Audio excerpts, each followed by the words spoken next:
Hi friends, எல்லாருக்கும் ப்ரைஸ்லால். எல்லோரும் எப்படி இருக்கீங்க? சாப்பிட்டீங்களா?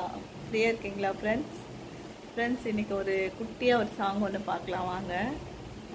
என்ன சாங்குன்னா, மேகங்கள் நடுவினிலே என் நேசர் வரப்போகிறார். மேகங்கள் நடுவினிலே என் நேசர் வரப்போகிறார். கரம் பிடித்து அழைத்து செல்வார், கரம் பிடித்து அழைத்து செல்வார். இயேசு கண்ணீரெல்லாம் துடைப்பார், என் கண்ணீரெல்லாம் துடைப்பார், உன் கண்ணீரெல்லாம் துடைப்பார். கிறிஸ்துவுக்குள் வாழும் எனக்கு எப்போதும் வெற்றி உண்டு. கிறிஸ்துவுக்குள் வாழும் நமக்கு எப்போதும் வெற்றி உண்டு. வெற்றி உண்டு, வெற்றி உண்டு, வெற்றி உண்டு, நமக்கு வெற்றி உண்டு, வெற்றி உண்டு, வெற்றி உண்டு. ஆமென். ஃப்ரெண்ட்ஸ், அப்படியே இழுத்து பாட முடியல ஃப்ரெண்ட்ஸ், கோல்டாக இருக்கிறதுனால. இன்னொரு விஷயம், எனக்கு கொஞ்சம் உடம்பு முடியாமனால பாட்டு நானும் கொஞ்சம் நல்லா ஸ்பீடாக இன்னும் கொஞ்சம் அதிகமாக பாடணும்னு நினைக்கிறேன். அப்படியே ஒரு மாதிரி தொண்டையில் பார்த்திங்கன்னா அப்படியே அடைக்குது ஃப்ரெண்ட்ஸ்.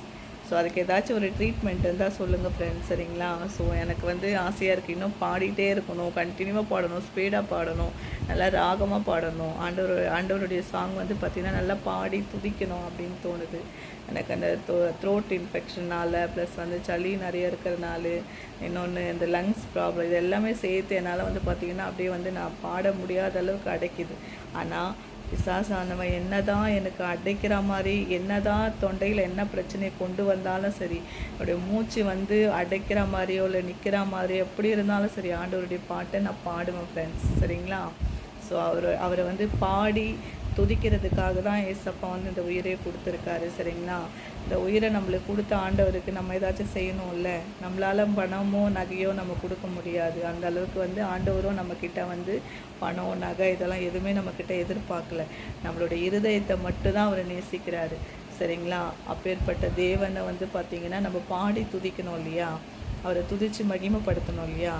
ஸோ அதுக்காக தான் அவரை பாடி நான் மகிமைப்படுத்தணும்னு நினைக்கிறேன். ஸோ நீங்களும் ஏசப்பாவை பாடுங்க, அவரை துதிங்க, சரிங்களா? துதிக்க பார்த்திங்கன்னா எல்லா சாத்தான் கோட்டையும் எரிக்கப்படும். அதாவது தகர்த்து அவருடைய தடைகளெல்லாம் உடைப்பாங்க ஏசப்பா, சரிங்களா? ஸோ துதிக்கிறதுனால நம்மளுக்கு எல்லாருக்குமே ஜெயம் உண்டாகும், எல்லா தடையும் நீங்கும், சரிங்களா? ஸோ ஏசப்பா பாட்டு பாடுங்க.